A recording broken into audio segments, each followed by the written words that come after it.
gamers. This is your director. I am today joined by my good friend Jim. Hey. And one of our writers, Shoshana. And so today, we thought we would do something a little bit different for you guys. We are going to be doing sort of an informal discussion just about gender politics and gaming. And we are going to talk about that one person who we said we would talk about, and we're going to talk about. She who shall not be named. Until we actually name her.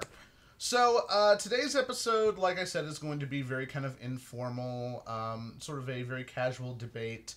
And if the episode goes longer than 12 minutes, you might see our camera cut out randomly, mostly because it can only record in 12-minute increments anyway. So, Jim and Shoshana, I posed the first question to you guys. What's your opinion of this whole Gender Politics Month thing that we did? How have you reacted to it so far? I'm a guy, my opinion doesn't matter. Shoshana? Yeah, I concur with Jim. He's a guy and his opinion doesn't matter. I can countermand that if you want to. It's like counter. Your opinion does matter. Now speak. I suddenly felt like a great lightning. Like, whoa, I can speak on this issue. Why don't you start us off? Okay. As the token chick, I will start us off. Yeah, you're one of the best writers we have. You've written like half the series at this point. You're important. Yeah. At the same time, occasionally I do feel like the company token. The company. The company, who helped found the series, by the way. Continue. She's been part of this longer than I have. Yes, that's true. God, there was a year before we started filming where we had the idea and nothing was happening. Mm-hmm. So upset. No, but occasionally I do feel that like the company Minority is like one of the very few women who regularly works on the show, and I think that's changing. Mm-hmm. We now have more women who are active and involved in our show, and also in just gamer culture. You've also talked in the past about like just kind of the pressures of like, we need the woman's perspective. Shoshana, go. Yeah. We need a woman to write the script. Shoshana, go. That's part of why I feel like the company Minority. And when I say minority, I mean because I'm a woman. And even though women are not a minority in the gaming culture, we're still treated like one. And it does make you think about that. Because women make up at least 40% of the people who play video games. Do you think part of that is just kind of the persistence of the mindset of, oh, they're a minority, we should act this way, regardless of whether or not someone is a minority? Mm-hmm. You assume that they are. Mm-hmm. So I have no more to add. Right. Well, I mean, it's also the, like, personally, I don't see you as a minority, mostly because I see you as the person who helped found the series, who helped motivate me to keep this thing going. But, I feel as though it is important to get your opinion on things, because you do have a different perspective than myself or Jim or Dan or anyone else, because you have lived, like, the last 25 years of your life not as a man. I have lived a different perspective than you. Yeah, the years before I was 25 years and before I wasn't a woman. There are times in which I forget that you are actually older than me. But I mean, like, has this whole month influenced your opinion about gender politics at all? A little bit, actually. I was definitely into, there's apparently, and one good thing about Anita Sarkeesian, I was really in, yeah, she who must not be named. I have even fallen into that trope of the angry feminist, which is actually very damaging to feminism in general. And we just dismiss those ideas that are presented as the angry feminist ideas, like we have reached equality. And we haven't. You can't just shunt away like thousands of years in inequality in one generation. It's still there. It's still ingrained in us. And it brings up the question, what is equality? And can we completely like disregard our historical places from how we've been for thousands of years? I just have to say, if you are an angry feminist, then you have to be like the nicest, sweetest, angry feminist out there. I just can't picture Shoshana angry. Shoshana's a really nice person, actually. In fact, all of us are nice people, except me. I'm an asshole. But, yeah. He's such an asshole.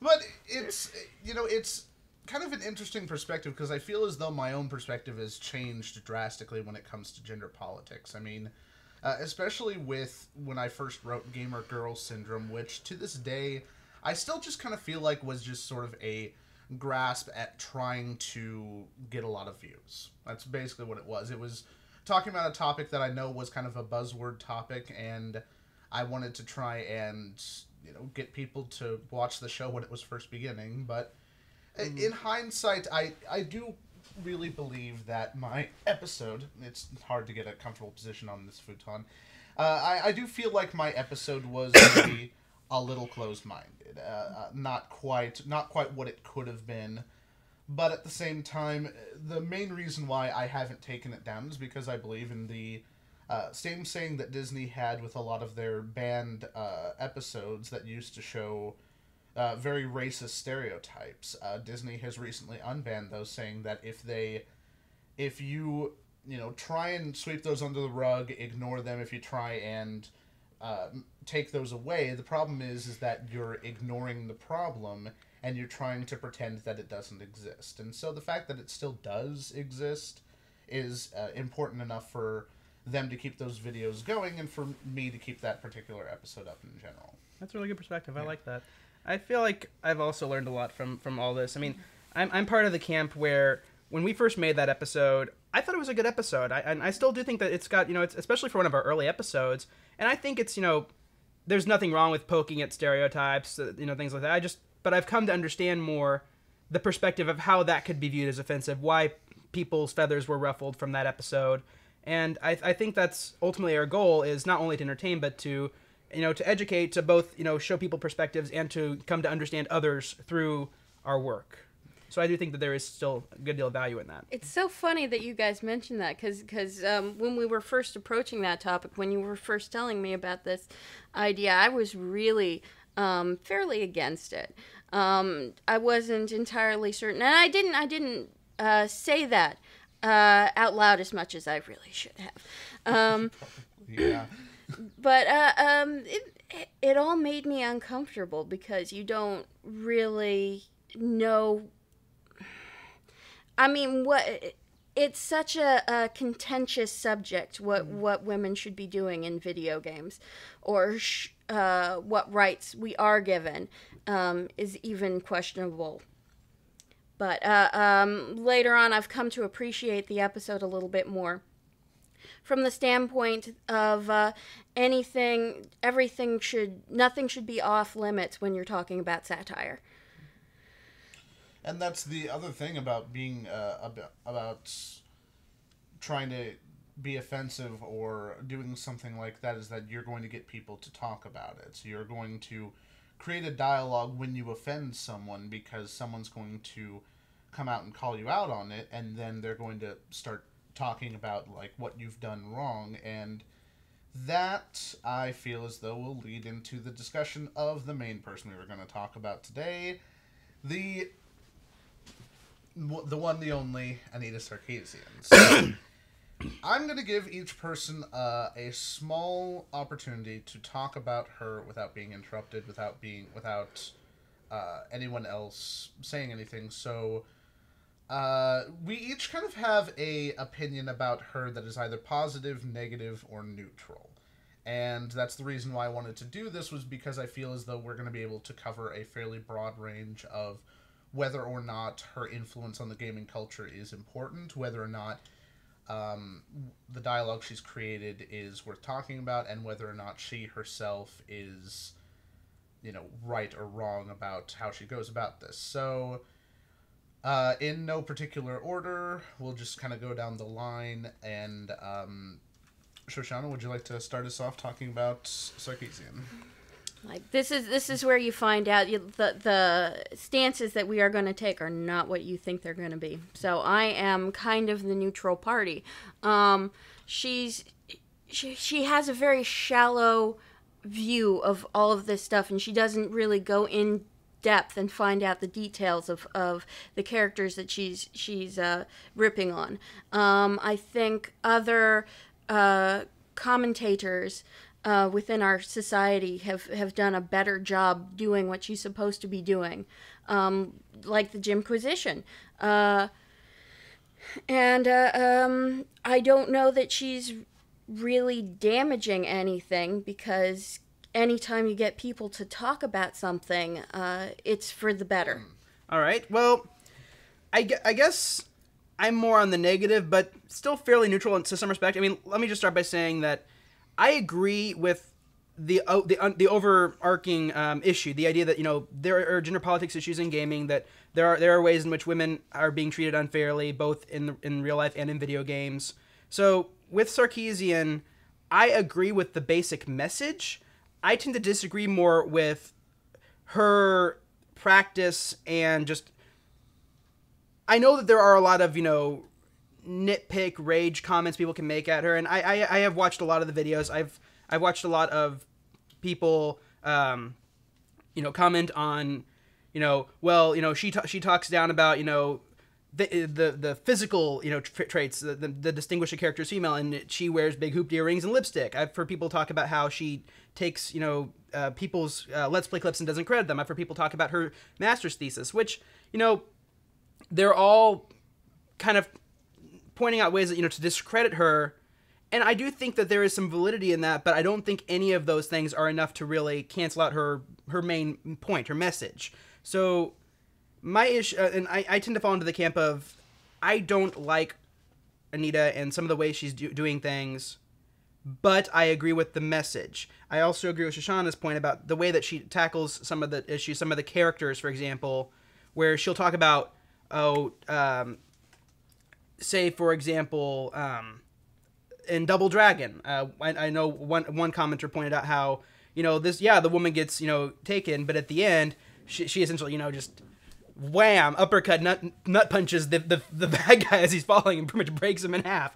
So I think it's very easy to cherry pick in video games, you know, the bad and the good, but not many people, I feel, and I don't think Anita does this, really looks at the entirety of video gaming. You know, it's very easy to find, oh, this is really sexist, really misogynistic. Hey, this is really fair. This is really balanced. And I think she's doing a bit of the cherry picking in there. I do think that there are problems, but I don't think it's really as bad. Now, granted, this is my perspective. I know that there are others who have had, you know, worse experiences than I. There are people who have had better experiences than I, and I know there are people who are going to be saying that, no, you're being too hard. No, you're not looking at hard enough. So that's just my perspective. Take as you will. And there's nothing wrong with, like, someone saying, you know, people have it worse than you is not enough to discredit your perspective. You know, everyone lives a different life. Everyone has a different perspective on things. And just because some people have had it worse than you doesn't mean that your arguments aren't valid.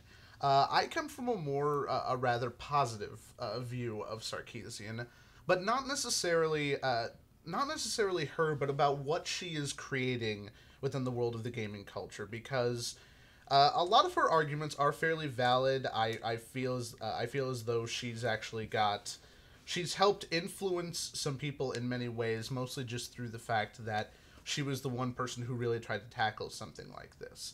And especially going off of what Jim Sterling said in his episode about Sarkeesian, I agree with a lot of what he says. I think that she essentially just started this little web series, started a little Kickstarter for this, you know, in-depth researched series about gender politics in gaming.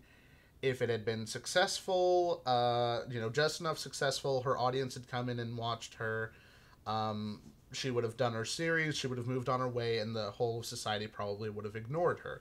The fact that there were a lot of people out there who then started attacking her, who started threatening her, who created this really negative emotional area around her, caused her fans to then loop back around and counter them, making this a much, much bigger story than probably what it needed to be. But in turn, I feel as though that was a very positive thing, because she has now created this dialogue that wasn't really... It's not that it wasn't there, it just wasn't as prevalent as it was before. Now, all of a sudden, everyone's talking about it. And though a lot of people are saying, but her videos in particular aren't as good. And, to be honest, a lot of what she says is not true. A lot of what she says is true, and I disagree. And I disagree with her almost as often as I agree with her. But, at the same time, I still watch videos like Zero Punctuation. I don't always agree with Yahtzee, but he's still entertaining. What she has done is she has helped create sort of an environment for this, almost. She has helped people who maybe wouldn't have spoken up about this now are going to try to. People who maybe weren't really thinking about this now are. And now she's creating dialogues there that maybe wouldn't have existed in the first place. She was the catalyst, creating this entire dialogue that we can now have, that we now should have within the gaming culture. And I feel as though inadvertently that was a very positive thing. Even if it wasn't necessarily just her, it's about what she has made from a much bigger perspective.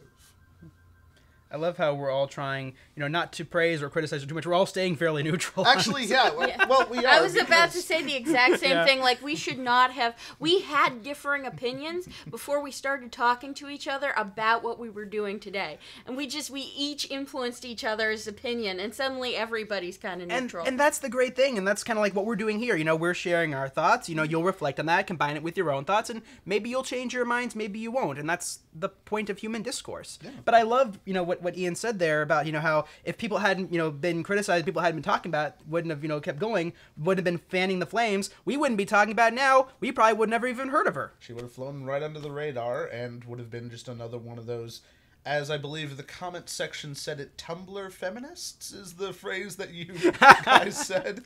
And it's weird, though, because, of course you're always going to have people with valid criticism, but you're also always going to have 10, if not 100 times more people that are just trolling on the internet. You're going to have people that are going to be out there saying, you suck, lols, racial slur, gender slur, whatever. And that's going to, people are going to take that as like, look, they really hate us. They want to silence what we're doing.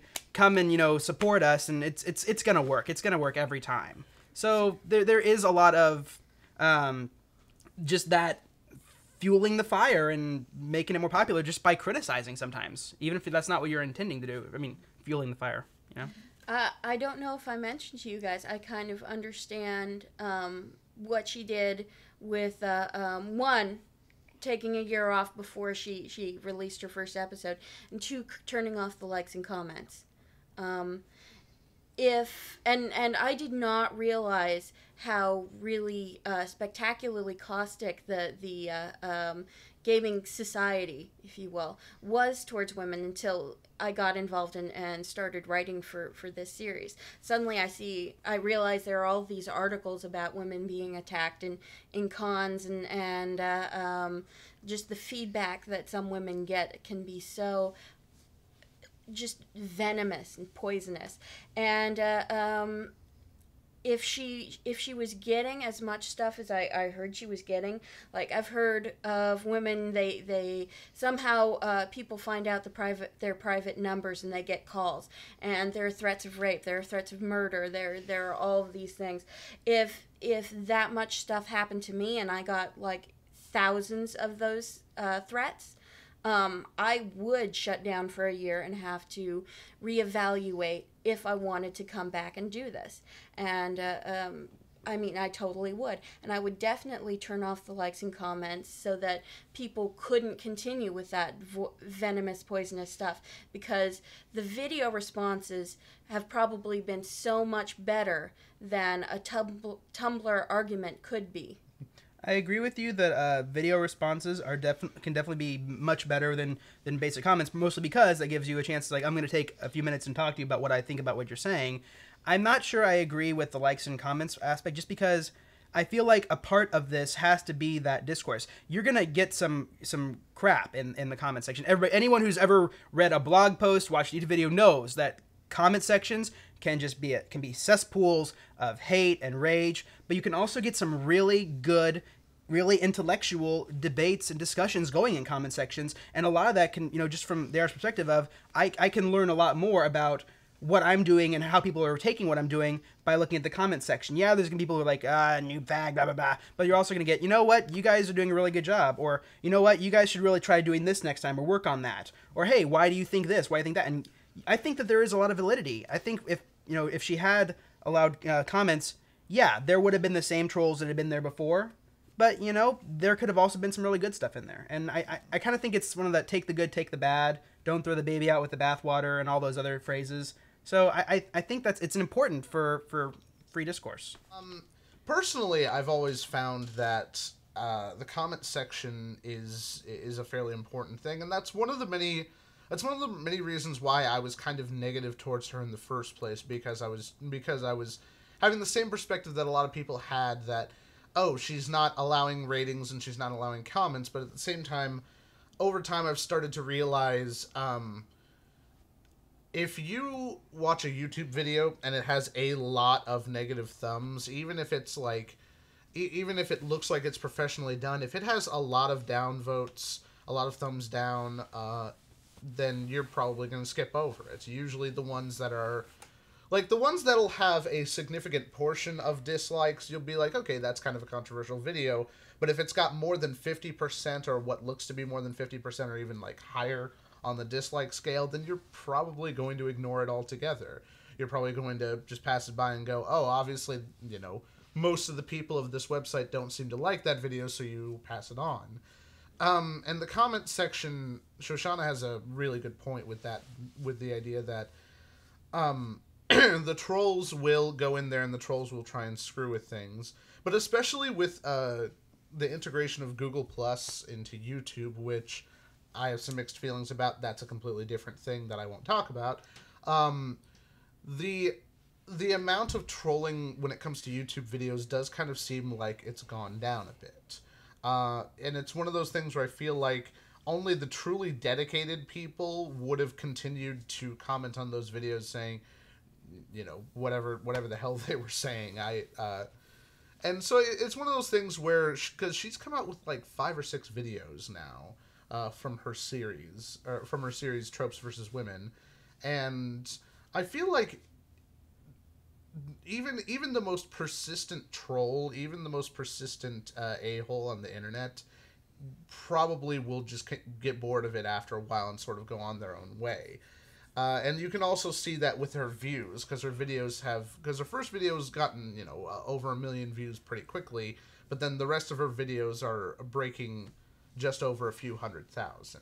So it's obvious that the first video was the big hit, and then it sort of goes downhill, which happens with a series, with a controversial series. The first video everyone watches, and then people just sort of get used to it, and it sort of dies down a bit into the point where only your closest fans will be the ones who keep coming back. So ultimately, I can understand why she turns off comments, but personally, I am against it, just because even if all of you go to our comment section and tell me I'm wrong, go to our comment section, tell us we're wrong, do it. Go ahead. We allow it. We allow comments on our videos because I want to hear what you have to say. And ignore 90% of it. and like, there's also, I like what you said about the views, because there's a good analysis aspect in there where it's like, even if they're not able to, upvote or downvote videos, just the fact of, like, if they're getting fewer views over time, that can be a perspective of, oh, well, it's losing its hype, but also that people that watched the first video didn't like it, and so they didn't watch future videos. So that in a way, you can kind of use that as an analysis of, oh, maybe people aren't liking these. But it's a lot more vague since you don't have the actual voting. So, could be. Although I'd like to talk a bit about conventions, because Shauna mentioned conventions earlier. And I've always had a lot of confusion with conventions, because the conventions I've gone to in the past, they've been smaller conventions. I went to Comic-Con in Kansas City, and I went to NakaCon this year. And when I went to Comic-Con, I noticed that, you know what? There are a lot of families here. When I went to NACA, I was like, there are a lot of women here. And I never experienced nor saw any, flack, criticism regarding people's cosplays or just, who they were, what they were in the convention. And I know that, again, this is, very limited perspective, but I'm wondering, and maybe people in the comment section can help on this, are things really, that bad and I'm just not seeing it? Or is it because of where I'm going? Like if I had gone to Planet Comic-Con or the E3 Expo, are the bigger ones where a lot of the really bad stuff is happening? So I'm kind of curious to hear what you guys think about, the convention issues, and especially from you viewers. I think certain places it's probably worse, and I as of yet I have not had the ability or the opportunity to really go to many conventions. But as far as I understand things in terms of especially comic books, like things are getting better for women. Like women can be more involved and not have it questioned, versus video games where we still have this big backlash of this is supposed to be men's only. But I'm not sure. Like part of that, part of some of what's happening is probably being exaggerated. Part of it might be being made up, not necessarily by women, partially by men. And it's difficult to tell, to really be able to see what you really need to pay attention to and what's most probably garbage. And that's one of the good things about Anita Sarkeesian is, like, we know what's happening with her, that she is an actual person being actually persecuted on occasion. I want to add in there, because I know somebody in the comments is going to say this. I realized that the conventions I listed were a comic convention and an anime convention, but there were still video games there. There were gamers there. Gaming, it's not isolated groups. There's a lot of overlap. So I just want to throw that in there. I realized that those weren't gaming specific conventions, but I know these issues take place in other places too. But if you also watched our NakaCon and Planet Comic-Con videos, which we did, you will notice that we got a lot of people there who were cosplaying video game stuff. We talked to a Charizard, we talked to a Yuna from Final Fantasy X, we talked Beautiful, to loved it. That was a really cool cosplay. My favorite was the Ashley Graham from Resident Evil 4. That one was pretty awesome. It would be. He loves Resident Evil. Resident Evil's a fun series. Anyway, but with the whole comic conventions, I feel as though the fact that they're coming from such a broad perspective is definitely helping things, because it's not just video games. It's, you can see Deadpool at those comic conventions. You can see, I saw people dressed up from the Teen Titans. There was Adventure Time costumes. It's comic books, it's cartoons, it's video games, it's geek culture in general. You mean people are well-rounded? But I feel as though that is actually a positive influence. It's creating, it's joining together a whole bunch of different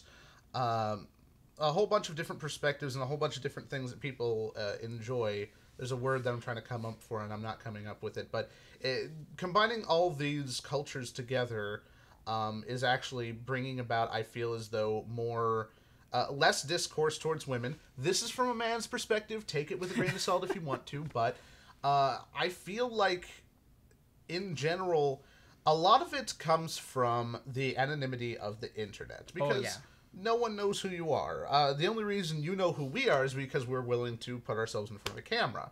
But if you were, both me and Dan have access to the YouTube account, so if you see one of us comment, it could be either of us. Both me and Caleb, and I think Dan as well, have access to the Let's Play channel, so if you see a comment there, it could be any one of us. But at the same time, you don't know. The anonymity of the internet gives you free reign to essentially just to be able to say something without anyone knowing who you are. They may know you're, cheese lover 84, but they don't know who that person is. They don't know if you're a man or a woman. They don't know what you look like. They've never met you. And that anonymity of the internet is extremely important, and I think it's a really good thing in our society, but it's also going to cause a lot of negative discourse. And I think that this is happening a lot more frequently on the internet and less frequently in public, because unless you're the Westboro Baptist Church and are just basically a bunch of assholes, yes, I'm going to say that. You're not going to go up to someone in real life and go, "Hey, you stupid doing cosplay." You're not gonna make fun of someone or piss off someone to their face. It's a hell of a lot easier to just say that online. It's a hell of a lot easier to throw random comments online. Especially with the death threats and the rape threats. I mean, yes. People probably wouldn't be saying that, at least not out loud, if it weren't for the anonymity of the internet. Yes, and I feel like I said, this is a very limited perspective, but I feel like most people would not try and follow through with that because they don't have a computer screen in front of them just to say that. And to be completely honest, I'll bet some of those people were just trolling her to troll her. Now, if you're Ion Hersey Ali and you come back and you see a dead Theo Van Gogh with a murder note saying "you're next," then yeah, you're gonna be scared. But that's a reference that I don't understand. You don't know? You're welcome, Internet Land. Do we want to? Probably not. So I can tell them what. Probably not. That's probably not video game related. That was just. But yeah. In general, like, if we can wrap this up, in general, I think that her personal influence and a lot of the opinions she says are incorrect, but the fact that she's sort of created a much larger idea that goes beyond her is a positive thing. Jim? I like cake. Cake's good. Cake is very good.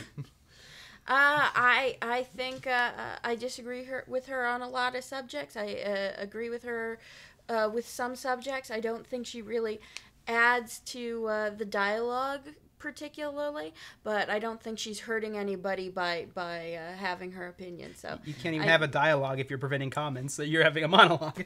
No. Word choice is important. So, this pretty much wraps up Gender Politics Month. Next week, we're going to have 2 short little funny videos that are probably going to be just a couple minutes long. Like, one's going to be 60 seconds long, the other's going to be a couple minutes long. But they're just going to be a funny little tongue-in-cheek thing. But I really want to say thank you guys for being very supportive in us trying to do this fun little experiment. Please leave a like and a comment. And if you are not subscribed yet, go ahead and subscribe. Click the button. And so I've always wanted to do this. Click on his right annotation. here on his face. Yeah, let's put it on his face so I can poke him for once. You guys had all the fun last time. I never get to poke Ian. Future Daniel, do whatever you want. Thank you guys for watching, and we will see you next week on Gaming Wildlife. Annotation ends up on Jim's head.